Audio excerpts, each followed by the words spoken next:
Good morning students. Today topic of the video is Wheatstone Bridge.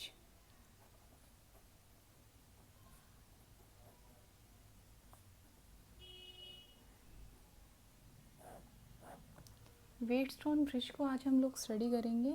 इसके जो notes हैं वो आप लोगों के पास ऑलरेडी आपके व्हाट्सएप ग्रुप्स में अवेलेबल हैं. और इसके पहले समझते हैं कि व्हीटस्टोन ब्रिज क्या है, इसका कंस्ट्रक्शन क्या है, देन ये किस तरह से वर्क करता है, इसकी जो बैलेंसिंग कंडीशन है वो क्या है. तो व्हीटस्टोन ब्रिज को पहले समझते हैं. It is a arrangement of 4 registers.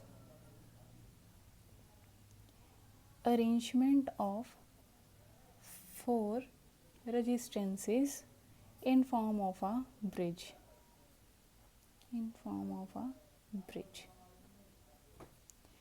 चार रजिस्टर्स को अरेंज किया जाता है एक ब्रिज की फॉर्म में. उन 4 रजिस्टर्स में से जो 3 रजिस्टर्स होते हैं वो नॉन होते हैं, जबकि जो एक रजिस्टर होता है वो अननोन होता है. और इन 3 नॉन रजिस्टर्स की हेल्प से हम इस 1 अननोन रजिस्टर की वैल्यू को फाइंड कर सकते हैं. तो पहले इसका डायग्राम देखते हैं. डायग्राम क्या है, क्या बोला कि 4 रजिस्टर्स को अरेंज किया है.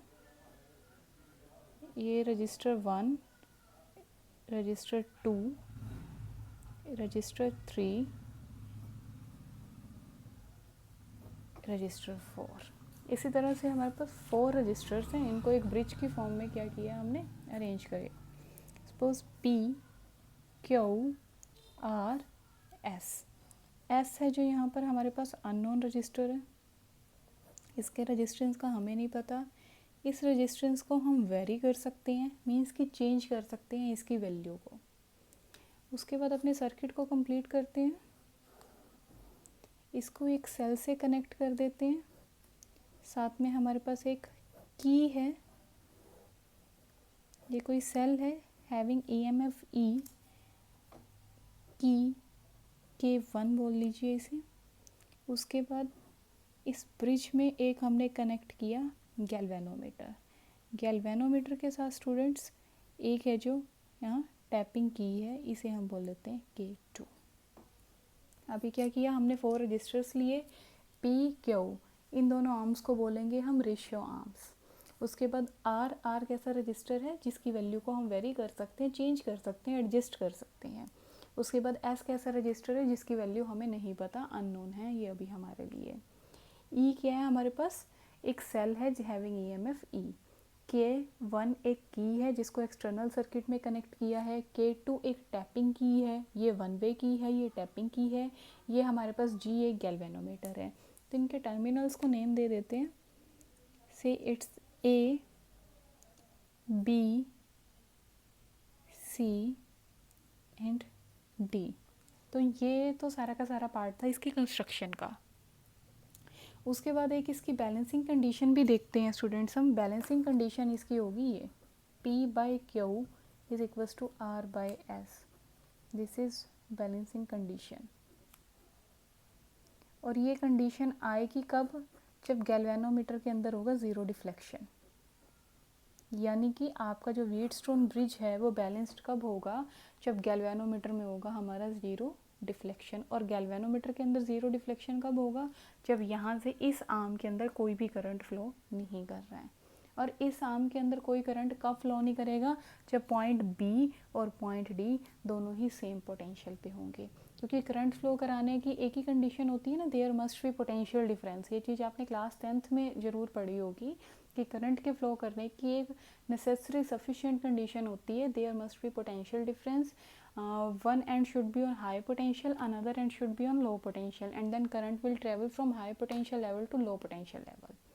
तो अगर करंट इस आर्म के अंदर ज़ीरो है, इट मीन्स दोनों ही पॉइंट्स पे, दोनों ही टर्मिनल पे पोटेंशियल कितना होना चाहिए, सेम होना चाहिए. यानी कि potential at B and potential at D should be same. So इस आर्म के अंदर जो करंट होगा वो ज़ीरो होगा. ठीक है. व्हीटस्टोन ब्रिज के अरेंजमेंट है हमारे पास 4 रजिस्टर्स का, जिसके अंदर से 3 नोन है, एक हमारे पास 4th नंबर वाला अननोन है. उसके बाद इसके डायग्राम को हमने समझा ये 4 रजिस्टर्स को ब्रिज की फॉर्म में अरेंज किया है। एक सेल है, एक की है हमारे पास, गैल्वेनोमीटर है, टैपिंग की है। टर्मिनल्स को नेम दे दिए। पी क्यू रेशियो आर्म्स हैं, ये हमारे पास वेरिएबल रजिस्टर है। उसके बाद एस हमारे पास अननोन रजिस्टर है। अब देखते हैं करंट आई, सपोज कीजिए यहाँ से जा रहा है, ये करंट आई जब इस टर्मिनल पे आएगा तो करंट दो पार्ट्स में डिवाइड हो जाना चाहिए। सपोज करते हैं कि यहाँ करंट चला गया I1, टोटल आई था, यहाँ I1 चला गया तो यहाँ कितना होना चाहिए, I minus I1। Total I था, I1 इतना चला गया तो I में से I1 बचा ना, वो यहाँ चला गया। उसके बाद इस टर्मिनल की बात करते हैं, यहाँ जो इसके अंदर करंट है वो है IG। अभी बैलेंसिंग कंडीशन नहीं है, इसलिए करंट को लेके चल रहे हैं हम कि IG करंट इसके अंदर फ्लो कर रहा है। ठीक है, ये IG हो गया। अब बात करते हैं इस वाली आर्म की। अब I1 ये था टोटल, IG इसमें से इधर चला गया तो यहाँ कितना बचा, I1 minus IG। First arm का हो गया, सेकंड का हो गया, थर्ड का हो गया, फोर्थ का अब देखते हैं। फोर्थ के अंदर करंट यहाँ से आ रहा है ना, तो इधर को जाएगा, इधर जाएगा तो कितना करंट होगा इस टर्मिनल पे आके। इस टर्मिनल की बात करें तो ये भी करंट आ रहा है, ये भी करंट इधर आ रहा है, तो टोटल करंट कितना हो गया, I माइनस I1, और एडअप होके कितना जा रहा है इसमें, IG। तो ये करंट जाएगा टुवर्ड्स दिस आर्म। अगर आप यहाँ पॉइंट सी पे बात करें कि पॉइंट सी पे कितना करंट आ रहा है, देखने की कोशिश करो। एक है I1 माइनस IG और दूसरा है हमारे पास I minus I1 plus IG। यही है ना, इधर से आ रहा है और इधर से आ रहा है, तो बाहर देखिए कितना जाएगा, I1 से I1 कैंसिल हो गया, उसके बाद IG से IG कैंसिल हो गया, बचा कितना, I। टोटल करंट I ही आ रहा था और I हमारा यहाँ से लीव कर रहा है। तो अब हम आगे मूव करते हैं कि इसके ऊपर हम कैसे अभी अप्लाई करेंगे अपने किरचॉफ्स लॉ को।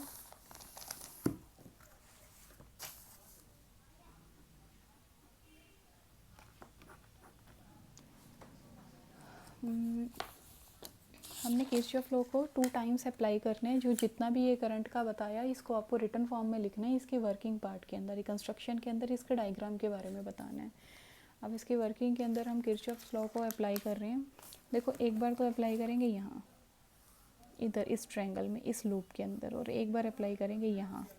तो यहाँ देखते हैं ABDA, apply Kirchhoff's second law, voltage law लगा रहे हैं हम यहाँ पे, KVL इन लूप। कौन सा लूप है हमारे पास, ये ABDA, ABDA। इधर से एग्जीक्यूट कर रहे हैं ना, A to B, करंट भी सेम डायरेक्शन में है और हमारे लूप के ट्रावर्सल की डायरेक्शन भी सेम है, तो यहाँ कितना हो जाएगा, I1 into P, I1 into P। उसके बाद आगे चलते हैं, अभी भी लूप की डायरेक्शन सेम है और इसकी भी डायरेक्शन सेम है करंट की, तो IG इंटू G। उसके बाद आगे चलते हैं, यहाँ इस आर्म के अलोंग, अब देखिए करंट की डायरेक्शन इधर है लेकिन हमारा लूप तो इधर है, तो I minus I1 into R, but we have to take it with the negative sign, I minus I1 into R equals to, इस लूप के अंदर कोई सोर्स है क्या, EMF का कोई सोर्स नहीं है, तो ज़ीरो हो जाएगा। That is equation number 1। Now again apply KVL in loop. अब सेकंड लूप देखें जरा, ये वाला BCDB, BCDB। सबसे पहले students B to C, traversal की डायरेक्शन सेम है, लूप के करंट की डायरेक्शन सेम है, तो I1 minus IG into Q, I1 minus IG into Q। उसके बाद यहाँ आएंगे S into this one, I minus I1 plus IG, but direction opposite, negative sign लेंगे, I minus I1 plus IG into S। उसके बाद अब इधर जाना है, IG into G, but direction opposite, equals to 0 because इसके अंदर भी EMF का कोई सोर्स नहीं है। Equation number 2। अब for balancing of Wheatstone bridge क्या होना चाहिए? गैल्वेनोमीटर में 0 डिफ्लेक्शन होना चाहिए। 0 डिफ्लेक्शन कब होगा? जब कोई करंट ही नहीं फ्लो करेगा, मतलब कि IG कितना होना चाहिए? 0 होना चाहिए। IG की वैल्यू को 0 पुट करेंगे इक्वेशन नंबर 1 एंड 2 में। यहाँ equation number 1 I1 into P plus IG into G हो गया 0 minus I1 into R equals to 0। I1 into P I-1 into R equals to के साइन से उधर गया तो ये चीज़ होगी। ये इक्वेशन नंबर 1 थी। Equation number 1 turns to equation number 3। Equation number 2 को I1 minus IG 0 into Q minus I-1 plus IG 0 S minus IG into G 0। I1 into Q I minus I1 into S equation number 4। Divide equation number 3 by 4।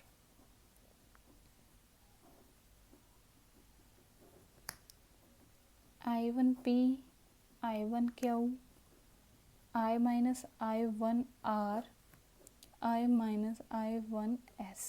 So P by Q is equals to R by S। यही तो वो condition थी जो हमें attain करनी थी, जहाँ तक हमें पहुँचना था।